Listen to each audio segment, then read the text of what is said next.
Good evening, everyone. My name is Rob Woolsey. I'm a member of the Guild of Battlefield Guides, and today I'm going to be talking to you about the Battle of Caen and Normandy in the summer of 1944. This is the disclaimer. So the Military Family Services Europe is not affiliated with any of the companies or places that I'm going to talk about or any of the other things as part of this named in this presentation. And it's not sponsored by or has no direct competition or relationship with any of these companies. I personally work with a lot of these companies when I do my tours, and there's the ones that I recommend to you to use because they're the ones that I usually use. So what we're going to talk about, we're going to give a brief overview. We're going to talk about some of the recommendations and preparations, travel advisories and visas and such like that for when you travel, some helpful words, the must-try food and treats of the area, some of the best places to stay. We're talking about transportation because this is a battlefield where transportation is kind of important. And then we're going to go through kind of the phases of the battle that ended up with the capture of Caen from the 7th of June up until the end of July 1944. And I'll talk about the aftermath because Caen was caused a remarkable place, and it was fought over for almost 2 months straight. And so the damage and the destruction in the area was quite significant. And we're talking about a few other like worth the mention places as well. So Caen is in France. It's in the Normandy region and the Calvados. It's got a population of about 107,000 people, and its primary language is French. The closest airport to it is Paris Charles de Gaulle for international, but there is an airfield at Caen Carpiquet Airport, which is a regional one. And that's the same airport that we're going to talk about a little bit later in the presentation. Quick background. So it's actually the home of William the Conqueror, and actually did not become part of France until after 1204. And it was retaken again by the English in 1346, conquered again in 1417, and they held it until 1450 when the French retook the town again in the 100 Years' War. And if that wasn't bad enough, it was completely destroyed in 1944, and it took until 1962 to finish the rebuild of Caen. France is the 10th most expensive country to live in Europe, so its costs are a little bit higher than the average. One of the cool facts about this is not only is William the Conqueror, this is his hometown, but he's actually buried in the Abbey of Saint-Etienne. And the Canadian Army unit made a film here called You Can't Kill a City in 1944. And while it has lost its traditional Norman feel, the city is a very young and exciting city. It's a very vibrant place. It's a really exciting city to go visit. So Caen has a generally mild climate with wet, cool winters and a fairly warm and dry summer. The best time to travel there is from about the end of April to the end of October. I always recommend people bring a raincoat because you never know when it's going to rain or get really windy because it is on close to the sea, and it helps break the wind. But also you need good footwear. Walking around battlefields is not for flip-flops or sandals because you're going to be walking on some cobblestones, down paths, through cemeteries and around memorials and monuments. So good footwear is really critical. Always have travel and medical insurance. It's really important. You never know when something's going to go wrong. All of the memorials and almost every place in this region is child-friendly and very much pet-friendly as well. But they actually encourage children to participate in visit these memorials and places. We just ask that people don't climb on the memorials themselves or on the vehicles that are there, because in some cases, they're actual burial grounds or the ashes are spread behind them, and falling off a tank or an armored fighting vehicle is actually quite dangerous. You can get quite badly hurt. And there is a city pass in the city of Caen. It's called City Pass Caen-Le-Maire, and there's lots to do in Caen. It's a really cool city. So for the government of Canada, there's travel advice for going into France. So we recommend you always check your travel advisories from the government of Canada. France entry requirements, all restrictions for COVID have been lifted except for those coming from China, which is very nice. And there's no visa requirements from EU countries, but it's a max 90-day stay if you're coming from Canada. Petty crime is a risk and it's generally increasing at the moment post-COVID, but generally Caen is a fairly safe city. Again, lock up your valuables, don't keep them in the open. There's full hospital at the University Hospital Center of Caen. The emergency number is 112, and the embassy that is closest to Caen and Normandy is in Paris. It's the only one in France. So, helpful tips. Always dress for the weather. It's close to the sea and it can be a little chilly, and the weather can change quite rapidly. Please, as I said earlier, don't climb on any monuments or vehicles. That's exactly what they are. They're monuments. As I said, there's ashes, but it's also really, really dangerous. Some of them are in really rough condition. And remember that you're visiting somebody's home. This is where they live, they work, and to allow us to keep visiting, you need to respect the property and the people and their spaces, as well as the memorials. One of the ones beside us in this photo is a gun battery, actually, that's very, very well preserved. And they're very, very strict that people can't climb in and around on top of them because they want to protect them still. So the battles in the area were very, very well cleaned up after the war, but it's always wise if you find any war remains of any type that you do not touch them. They over time become much more unstable and become much more dangerous. So we always say, if you find a war remain, just back away and report it to a local authority. And always have good footwear. I can't stress this enough. Towns are paved, but they're often with cobblestone. But a lot of the villages and surrounding areas, they're a lot more rugged. If you're walking on the beach, again, flip-flops are nice because it's fun to wear flip-flops in summer. But when you're trying to do some serious walking to go from site to site, you really need some good footwear. And some of them are down some pretty rugged paths. The must-try food. France is one of my favorite areas to take people to tour, and Normandy is high on that list. So the escalope normande is a veal escalope covered with fresh cream and mushrooms. This is absolutely delicious. It is fabulous as a feed. I cannot recommend it enough. They're also known for their cider, which is, again, an amazing drink. It's a product of it's a drink of nobles. I believe it was meant for basically the higher class society, leaving beer for the poor people. But for a long time, cider also replaced wine in northwest provinces of France as the kind of the drink of choice. They have so many different flavors of cider. Apple, some are dry, some are sweet. Cannot recommend it enough. I drink it over beer when I'm in this part of France. Filet of sole à la Normande. The fish is cooked with cider, cream, and a little bit of lemon. It is usually accompanied by good potatoes with Norman butter. I've actually never had this, but my wife did, and she thought it was fabulous. Calvados. This is, if anybody's read anything about the Second World War and fighting in Normandy, Calvados is mentioned quite heavily. It's a much stronger, much more alcoholic digestive, made from the cider itself, and it comes out as an apple liqueur without the bubbles. It is excellent. I have some in my house. It can sneak up on you, but it is also one of those things that you should have. So the tergoul is a dessert that is probably the oldest for the region. It's a simple recipe with milk, rice, cinnamon, and a long cooking time of about 5 hours. And it's a sweet, kind of similar to a rice pudding. And it sometimes will often have that caramel, almost like a topping on creme brulee. It is really quite excellent. Best places to stay. So Caen has a lot of hotels, as you can see from the photo. There's an Ibis, there's B&B, there's Best Western, there's Ace Hotels, there's a whole slew of private ones. The one I always stay in is the Novotel Caen Côte de Nacre. It has a swimming pool, as you can see in the photo. The rooms are excellent. It's very clean. It's got a restaurant, breakfast can be included, and lots of parking. And it's very close to the Normandy battlefields. You can be actually on Juno Beach in about 25 minutes from there. It is really easy to get to, and it's a really nice place to stay. I've stayed here many times, and I would recommend it time and again. So for transportation, Bolt has service in the city of Caen. Bolt is an equivalent to Uber, and I've used them there. They also have taxis, but it's quite good. There are many, many guides in the area, but if you're looking for guides, I would recommend the Guild of Battlefield Guides, which I am a member of, as well as Woolsey's War Walks, which is my own company that I guide through, and they're excellent.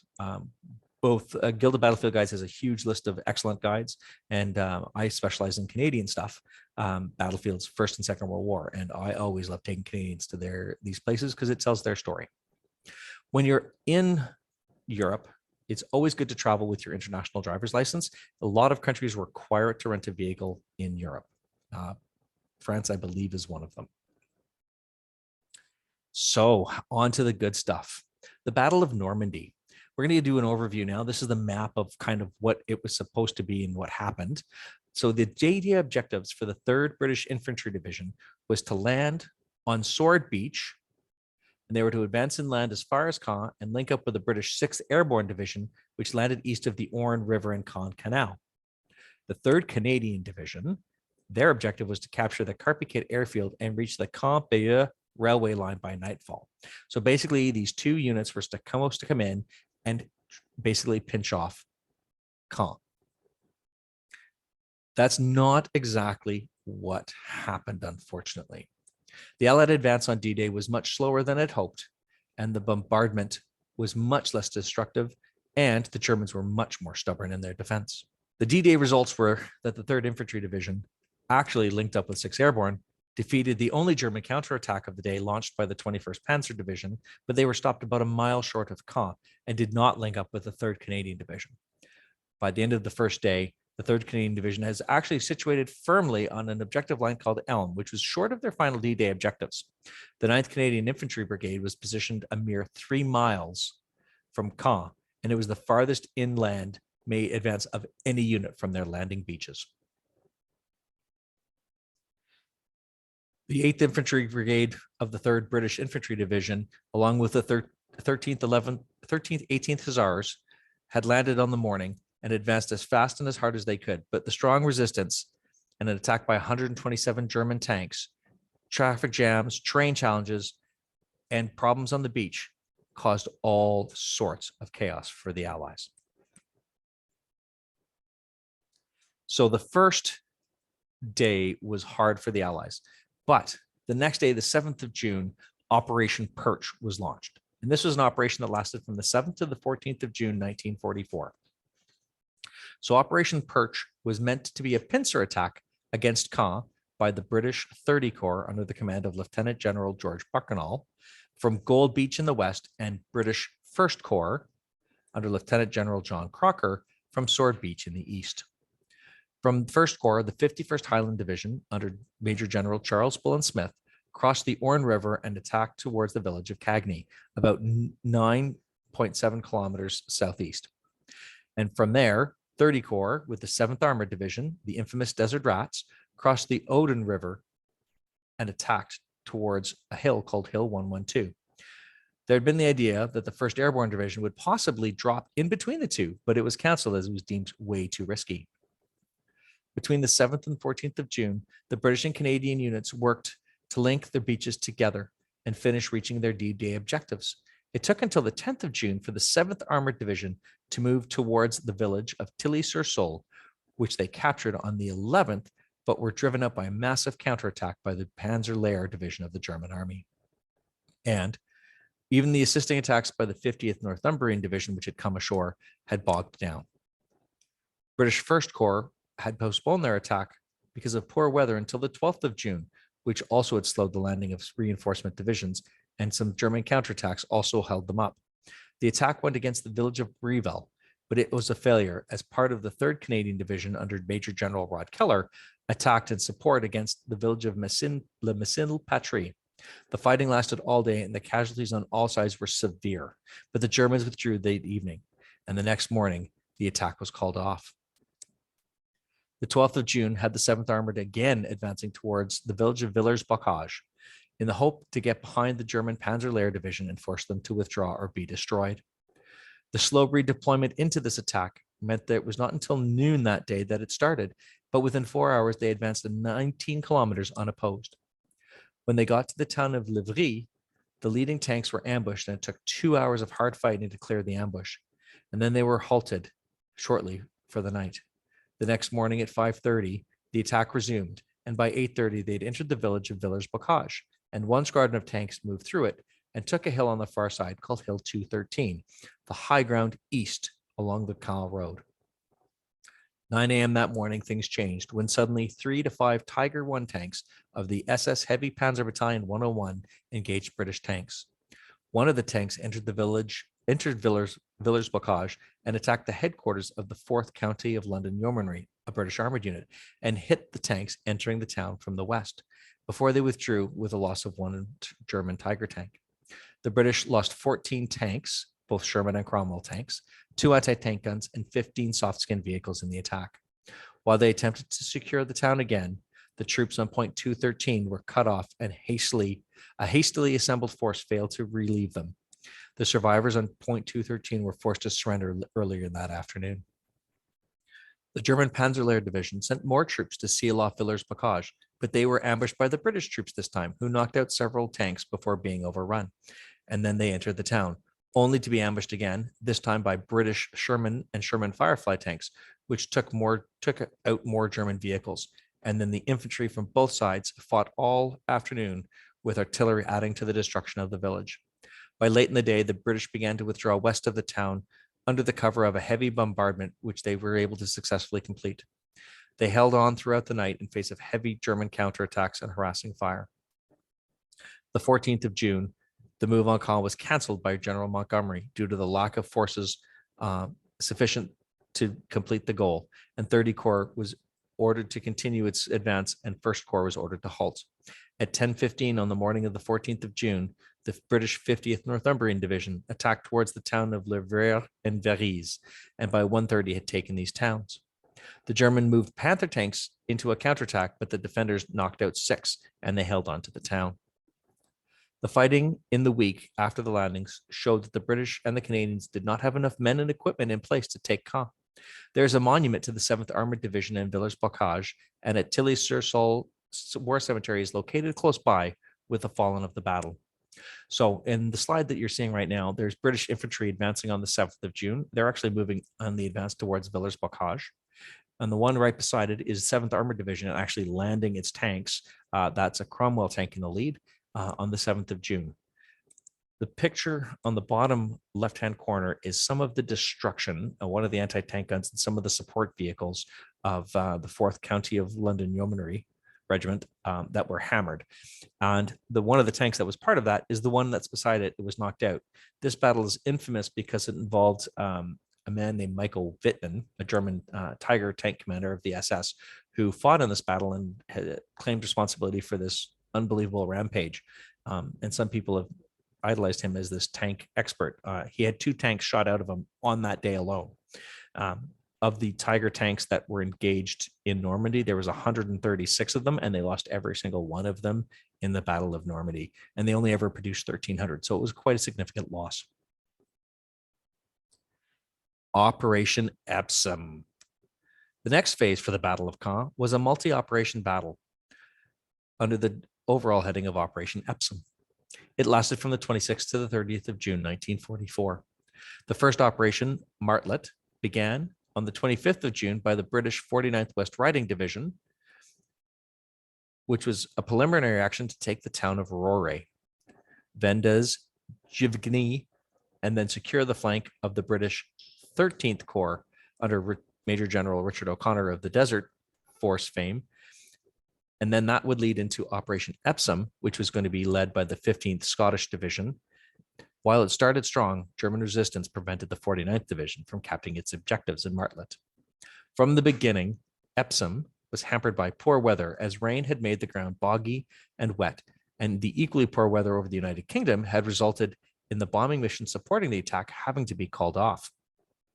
The only air support available was from number 83 Group Royal Air Force under Vice Air Marshal Leslie Hollingsworth, part of the 2nd Allied Tactical Air Force, advancing behind the rolling barrage of 344 guns. The British 15th Scottish Division started their advance at 7:30 a.m., made progress, breaking through the German line.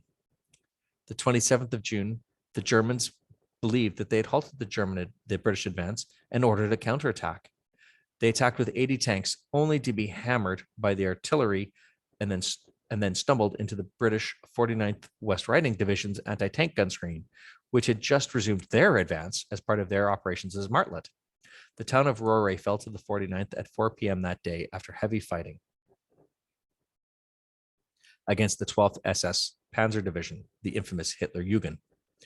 Epsom restarted the next day at 4:45 in the morning with attacks towards the village of Garvis and Tourville, which to cross the River Odin. This attack got as far as the village of Coville, whose garrison had held up the British until the afternoon, with Tourmaville falling at 5 p.m., and they crossed the Odin by the 8th Rifle Brigade with tanks from the 23rd Hussars. The rest of the division was around two villages, Chieux and Saint-Menieux, and were being replaced by a newly coming into the line division, the 43rd Wessex Division of Major General Ivor Thomas, who later gained fame in Operation Market Garden. Unfortunately, the relief was not without incidents, as one of the battalions from the 15th had pulled out before the replacements had arrived, and the Germans reoccupied the position, which then had to be fought over by the new troops. Adding to this challenge, the same unit was then attacked by 6 tanks from a stray Panzer Division, the 2nd, getting into Chieux, costing several anti-tank guns. The rest of the day, the divisions were trying to secure and support their bridgeheads. The 28th of June brought German reinforcements to the front, along with confusion as the German 7th Army commander was killed, Lieutenant General Friedrich Dollmann. And it took until 3 p.m. that day for new commanders to get into place and take over. During this time, the British were not idle, with the 15th Scottish Division attacking, and by 1300 had captured the village of Grainville-sur-Odon, defending it against the routine German counterattacks, as they did all across this advance. South of the Odon River, the Argyll and Sutherland Highlanders advanced out of their bridgehead, capturing the village of Garvis and its bridge by the afternoon. The newly arrived 11th British Armoured Division joined the fight and continued to advance, taking the town of Baison-sur-Odin and Hill 112, but were unable to get any farther. They had held on at the cost of 40 tanks. The 29th of June brought better weather, and the Allied air forces were finally back into the fight, hampering any German attempt to make a counterattack. British 13th Corps realized something was coming and ordered all of their units to go into the defense, and postponed any attacks by the 1st and 30 Corps. The 1st Battalion of the Worcestershire Regiment of the 43rd Wessex Division launched a spoiling attack towards the village of Moin without any tank or artillery, and by 11 a.m. had forced the 1st SS Panzer Grenadier Regiment back, followed by a sweep by the rest of the 43rd Division through the village of Tourville-sur-Odon, crossed the River Odon again, and linked up with the forces at Garvis. There was a failure as part of this, as the 15th Scottish Division was trying to link up at Garvis, and the 44th Royal Tank Regiment failed to capture a place called Hill 113, and part of the 11th Armored Division couldn't capture another village to its flank to support it. The German counterattack finally began at 2 o'clock that afternoon with an attack where they overran a British company and did make it almost to the town of La Vitrue in the position, but they lost 4 tanks and were hit by massive amounts of artillery fire, forcing their infantry support to ground. In a confused hand-to-hand fight outside of the village, the Germans were eventually forced back, and by 11 p.m., the battle was over. The 30th of June, the German 2nd Panzer Corps tried a night attack to avoid the Allied air power, which had been pounding them, some of which met stiff resistance from the 11th British Armored Division, while others attacked empty ground as the British had pulled back to take a better defensive position. This ended any German attempts to strike towards the beaches due to, this time, heavy British resistance, and the British ended their Operation Epsom because of the anticipated German counterattacks. The British withdrew from the village of Garvis and back across the River Odon, and as a final blow, at 8:30 p.m., bombing of Villers-Bocage by 250 heavy bombers from the Royal Air Force. The 2nd Panzer Corps attacked on the 1st of July with the 10th SS Panzer, who, after a tough fight, suffered heavily from artillery fire, and its 9th SS Panzer Division tried to take the village of Roré, but both failed. The result was that Operation Epsom, that Field Marshal Rommel, the German supreme commander in Normandy, had asked for withdrawal to the River Seine, which was denied by Adolf Hitler. Instead, the Germans dug in and brought more and more weapons and men and equipment into Normandy. The British 8th Corps had fought its first battle in Northwest Europe and had broken through some German defenses and advanced almost 6 miles, 9.7 kilometers, but at a cost of 4,000 casualties and 150 tanks. The Germans equally suffered, losing 3,000 men plus another 120 tanks, which they could not replace. So the top tank is actually a 2nd Canadian Armoured Brigade Sherman, passing a knocked out Panzer IV, which was the most common tank. Sorry, that's not a Panzer IV, that's a Panther. Second most common tank actually in the Normandy campaign. where its performance was not super rock star. Actually, the Panther tank, its gun barrel was a little bit long, and they used to think they were invincible and would stumble into anti-tank and infantry all the time and get knocked out. The bottom picture is the infantry moving up through Operation Epsom. And as you can see, they're carrying a lot of equipment because at this point, they're all still moving forward on foot. And this was a really big fight. The top one thing that with the Panther tanks and a lot of the German tanks ran into, surprisingly, was something called a Piet. So it's a projector infantry anti-tank. It's the top photo. Basically, it's an anti-tank weapon, but instead of using a rocket or a cannon, it was a giant spring-launched bomb that would shoot about 150 yards and it would knock out a tank. And many guys that would use these were Victoria Cross recipients, including Smokey Smith of the Canadians, who did it in Italy, taking out a Panther tank. You have to be pretty much nerves of steel for its 200-pound spring and its recoil. The bottom photo is British infantry about to go into the attack. You'll notice how they are carrying bandoliers, their bayonets are fitted, and they're not carrying a lot of gear. It's almost all food, ammunition, water in the stores they need to defend themselves.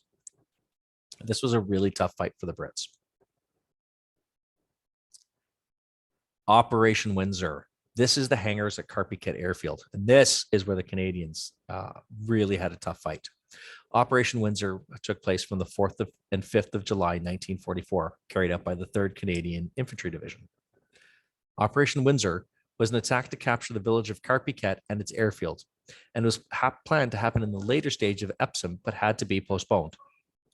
The 8th Canadian Infantry Brigade, under Brigadier General Ken Blackadder, yes, we had a Blackadder, with the Royal Winnipeg Rifles attached from 7th Brigade, made an attack with tank support from the Fort Garry Horse and the Sherbrooke Fusiliers, and then heavy weapon support from the Cameron Highlanders of Ottawa, 2 squadrons of Typhoon fighter bombers, and 3 squadrons of funnies, which were specialist armored vehicles from the British 79th Armoured Division. To throw a little bit of extra weight behind it, the battleship, the HMS Rodney, hit the town with 15 shells from its 16-inch guns. That's 41 centimeters. At the dawn of the 4th of July, the bombardment began, and at 5 a.m., the Régiment de la Chaudière and the North Shore Regiment advanced towards the town of Carpiquet, with the Sherbrooke Fusiliers staging a diversionary attack just north of the town. By 6:30 that morning, the infantry was in the outskirts of the village, where they bumped into some troops of the 12th SS Panzer Division and began a house-to-house fight. The Fort Garry Horse came up to support, and eventually they overran the Germans. The Royal Winnipeg Rifles had moved towards the airfield with minimal support and took about 90 minutes to advance 2.4 kilometers from their start line. But by midday, they were forced back due to enemy fire and counterattacks. Unfortunately, the divisional commander, Rod Keller, was unaware of the withdrawal and sent forward the Queen's Own Rifles, who, through grim fighting and determination, they actually used flamethrowers quite heavily, took the edge of the airfield and had to hold on to it until the Royal Winnipeg Rifles could be reorganized and brought up. The RAF's Typhoons added to the support mix, with the Royal Winnipeg Rifles again attacking in the afternoon, reaching the hangars but were unable to eject the German defenders. The Fort Garry Horse tank support got overwhelmed by a group of Panther tanks hiding in and amongst the ruins. The lack of success in taking the southern hangars of the airfield had the Royal Winnipeg Rifles withdraw again, with the Canadian holding the town and the north hangars of the airfield. The 5th of July started with the Canadians less than a mile from Caen and threatening the German defenses there. So the Germans were determined to counterattack, but they were defeated by a mixture of fire from the Fort Garry Horse and the Cameron Highlanders of Ottawa heavy weapons. By midday, the Canadians of the 8th Brigade had defeated 3 counterattacks, but were firmly in control of Carpiquet. And Operation Windsor was over. It cost the Canadians 377 casualties, of which 127 were killed, almost all on the 4th of July, and 17 tanks, while the Germans lost 265 men and about 20 tanks. So that's the top picture is the Cameron Highlanders of Ottawa firing. They were the heavy weapons team, so they shot Vickers machine guns. They had 20 millimeter anti-aircraft cannons, and they had mortars, and that was their job, was to fight all the heavy weapons to the division. And the bottom one is a Fort Garry Horse Sherman tank at the north end of Carpiquet Airfield. And it's a I shouldn't say short barreled. It's a 75 millimeter gun arm Sherman. Operation Charnwood. This was a battle that took place from the 8th to the 11th of July, 1944. And this Anglo-Canadian operation was the next attempt to capture Caen. This time it started with the bombing raid on the city on the night of the 7th of July, 1944, by 467 Lancaster and Halifax heavy bombers. While it did not hit the intended target, which was the German defenses, which were in the north of the city, and it did not destroy much in the terms of tanks or equipment, it did raise the morale of the attacking troops. The reason for this was because of the way the targets were marked by the pathfinders, who dropped their markers more into the city, fearing they would hit friendly troops if they dropped them short. This left around 80% of the northern part of the city completely destroyed and wrecked, with the university being particularly hard hit. So add to the hell of Caen at midnight, the attacking divisions opened their bombardment with 636 artillery pieces, along with the battleship Rodney and other ships from the beaches, firing into the town. The British 8th Corps also added its guns to the support, but these were hitting the villages north of Caen, hoping to suppress more of the defenses and support. The British 1st Corps under General Crocker and its 3 infantry divisions, 3rd Canadian, 3rd British, and 59th Staffordshire, along with 3 different armored brigades, the British 33rd and 27th and 2nd Canadian, began their advance at 4:30 in the morning, with 2 brigades up in the attack with 2 battalions each and an armored regiment. And they were following slowly behind the barrage. At 7 a.m., to add to it, the Americans flew 200 B-26 medium bombers.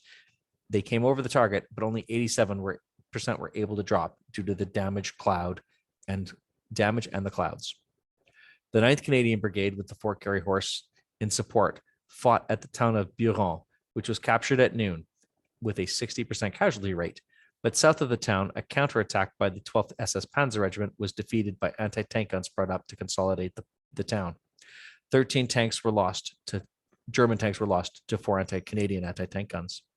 The next village to fall was Grouchy, which was by the 7th Canadian Brigade, and then the town of Outy, which had been fought over on the 7th of June by the North Nova Scotia Highlanders. The British 3rd Division pushed aside the Luftwaffe's 16th Field Division and moved towards Caen from the northeast, forcing the 12th SS Panzer to withdraw across the River Orne, along with which was what was left of the 16th Field Division of the Luftwaffe, who had fought the rearguard action to cover the move all evening. The 9th of July, the Canadian and British units began to enter Caen, and the entirety of Carpiquet Airfield fell into Allied hands. North of the river, the Germans were increasingly in difficult positions, and so the remaining units of the 21st and 12th SS Panzer Divisions continued to withdraw south, making for the villages of Verrier and Bourgeois Ridge.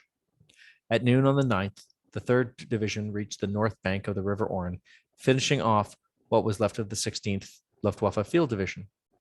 By 6 p.m., the Canadians and British units had linked up in the center of the city of Caen, and the entire northern half of the town was now in Allied hands. There were only a few bridges left over the River Orne, and most were blocked by rubble or debris, or heavily defended by the Germans who were on the south side of the river. The 1st SS Panzer had also arrived and placed itself in the position on the south side to block further advances. The troops entering Caen entered a city reduced to rubble, with the streets so blocked that it was impassable, which stopped any chance of exploiting success, and so Operation Charnwood ended. It cost the British and Canadian 3,800 casualties and 80 tanks, the Germans 2,000 casualties and about 32 tanks. So this is British infantry advancing towards Caen from the north, and beside it is them consolidating. Those are Canadians consolidating part of their gains just outside of Caen. That is what Caen looked like on the left at the moment of bombing. One of the challenges of the bombing of Caen was that they were just pounding it and pounding it and pounding it. What they didn't realize is they were missing the prime targets because it became so obscured by the smoke and the debris. You couldn't see it. That's a Halifax bomber. You can see through the clouds. And you can see this is actually one of the least damaged parts of Caen, but you can see the amount of debris and how hard it was you couldn't put the truck through them. You couldn't move vehicles through them. It took a long time to clear the streets and the rubble. And this people of Caen paid terribly. It's one thing we don't talk about, the cost of liberating these countries. It cost a lot of their people a lot of lives. Operation Goodwood and Operation Atlantic. up the 18th of July to the 20th of July, 1944. 8th Corps and the Armored Thrust and the 2nd Canadian Division joins the fight. So as I said, Caen, we've taken the northern half, but now it's about the southern half. In the early morning of the 18th of July, the British infantry on the south side of the Orne bridgehead withdrew from their frontline positions, moving back about 800 meters. This was because at 5:45 in the morning, 1,056 heavy bombers began to drop 4,900 tons of bombs at the incredibly low height of 3,000 feet. Their target was the steelworks in the edge of town, in the edge of Caen, and the steelworks in Caen, the village of Combelles, which is now part of Caen, and the positions held by the 21st Panzer Division and the village of Cagny. At 6:40 in the morning, the artillery opened fire, adding to the level of destruction. And then a second wave of bombers struck, this time hitting what remained of the Luftwaffe division, and with another 563 tons of bombs.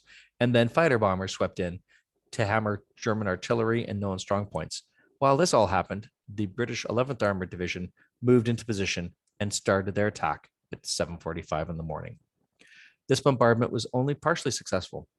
In some areas, the defenders were so dazed and incoherent as to be just scooped up in a net, while in other areas, it barely caused any disruptions and things were left untouched.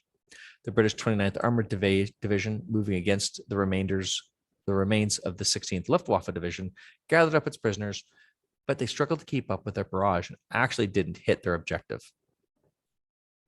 One of their units, the 23rd Hussars, promptly got into a 1.5 hour long gunfight with some German assault gun defending the area, and as they cleared a railway crossing. And the 2nd Fife and Fife Yeomanry advanced past another town where they were ambushed by anti-tank guns, losing 12 tanks very, very quickly as they charged the village. Another unit in that same brigade, 3rd Royal Tank Regiment, moved around the south of Caen itself. By 11 in that morning, they'd reached the villages of Bourgeois and Bras, but the advance was held up by stubbornly bypassed defenders. The German 21st Panzer and 1st SS Panzer had reorganized into a full armored charge as a counterattack, and soon the British were reporting that the panzers were everywhere. Typhoon fighter bombers were called to help break up the attack by the 1st SS Panzer. At 10 a.m., the Guards Armored Division, the 2nd Armored Division in this attack, caught up to the 11th, and they pressed into the village of Cagny, but they were stopped at noon and counterattacked by a mix of 19 German tanks, including Tigers, which failed, losing 2 more Tiger tanks. A brand new to the war Tiger II and a Sherman tank ended up in a duel, ramming each other, and both crews ended up bailing out. It's considered a British win as the Germans were captured. A second attack by the 503rd Heavy Panzer Battalion also failed. It's a Tiger unit.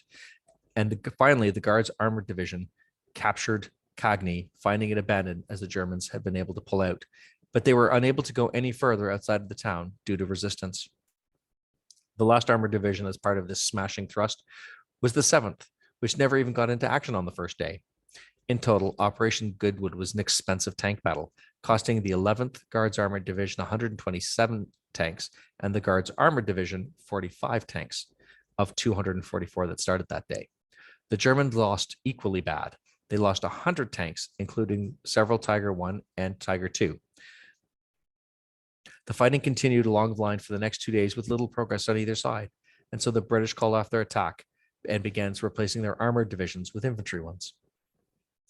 Operation Atlantic was the 2nd Canadian Corps under Lieutenant General Guy Simonds attack that was to be in conjunction with Operation Goodwood to help secure the other half of Caen and the south of the city. The 18th of July had the 3rd Division capture the northern suburb of Colombes, and that afternoon, the Black Watch of the 2nd Canadian Division crossed the River Orne with the other units of the 5th Canadian Brigade and pushed towards the village of Saint-André. The remainder of the 2nd Canadian Division, which was new to battle, moved into position to attack the important Verrières Ridge, which dominated the Caen-Falaise Road. The Germans knew how important it was and had prepared to defend it with the 1st SS Panzer Corps. On the 20th of July, the Cameron Highlanders of Canada and the South Saskatchewan Regiment, both veterans of Dieppe, secured the village of Saint-André, but were soon pinned down by German tank and infantry fire. The South Saskatchewans tried to storm the ridge, but it fell apart as rain prevented air support and tank support. The Germans counterattacked to push them back to their starting position and then crashed into the Essex Scottish Regiment, who were forming up in support, and they lost 300 men trying to hold the line. The Saskatchewans lost another 288 men, making it a less than stellar opening performance for the 2nd Canadian Division. The Corps commander, Guy Simons, was determined to take the ridge and sent the Black Watch and the Calgary Highlanders in to stabilize the line, which they were able to do with their own local counterattacks. In the end, the Germans held the ridge with 4 divisions, and the Canadians were just holding slightly better positions, holding Hill 67, where the memorial is today, and a few footholds on the ridge. In total, Canada lost 1,900 men in this action, including 441 killed or died of wounds. So those are British infantry positions in the fighting as part of the smashing forward. Those are armored infantry troops with armored support. So they're the infantry brigade of the armored divisions making their advance in Goodwood. And the bottom is the tanks forming up to do their massive advance into basically the armored fist that was going to smash into the Germans. And that's another Sherman tank. It's a Sherman Firefly. It's got the very long barrel. It's the best tank killer of the war. It's one of my favorite tanks of all times. And that's they're just warming up and waiting to go into action. And remember that heavy bombardment? That's a Tiger 1 tank flipped on its roof from the heavy bombardment and taking it out of the war. It's a pretty epic photo when you realize that a tank that big, that heavy can get flipped on its head by a bomb. The aftermath. This is what Caen looked like in the end. Caen was finally captured in its entirety 33 days after it had been initially planned, and at a horrible cost. The British and the Canadians had suffered 30,000 casualties in the battle for Caen, and then another 3,000 civilians had died as a direct result of action. The city itself, along with almost all of its surrounding villages and hamlets, were destroyed, which caused much resentment towards the Allies. The rebuilding of Caen took until 1962 to complete, and it was a very modern city today and does not resemble the pre-war Caen in any way. Its old Norman feel was lost, replaced with modern architecture. Today, the battle is highly controversial. Because of the destruction, it's actually the second time the British had tried this, and sadly not the last. Monte Cassino was the first time they tried to use heavy bombardment on a town. Second one really was the battle for Caen. They did it twice. And then the last time they tried it was the battle Operation Veritable in 1945, which the Canadians also were involved in. It was also controversial due to the massive amount of casualties. It had a higher casualty rate than the Battle of the Somme in 1916. So while the Battle of the Somme lasted 141 days and Normandy lasted and Caen lasted 33, the actual rate of casualties were higher in the Second World War than in the First World War. And there was massive tank losses. 2 points, 1 knocked out means a lot of different things. So you have to be careful with that. And it's also controversial because of the Sherman myth. People say the Sherman tanks couldn't take on German tanks. It actually proved not to be true. Most German tanks that came up against Shermans lost. The Battle for Normandy did not end with the capture of Caen, and in fact went on for almost another month, during which the fighting was just as intense and brutal, but it ended with the almost complete destruction of the German army in France and forced it a massive retreat, the Battle of the Falaise Pocket from the 12th to the 21st of August, 1944. It also led to the fastest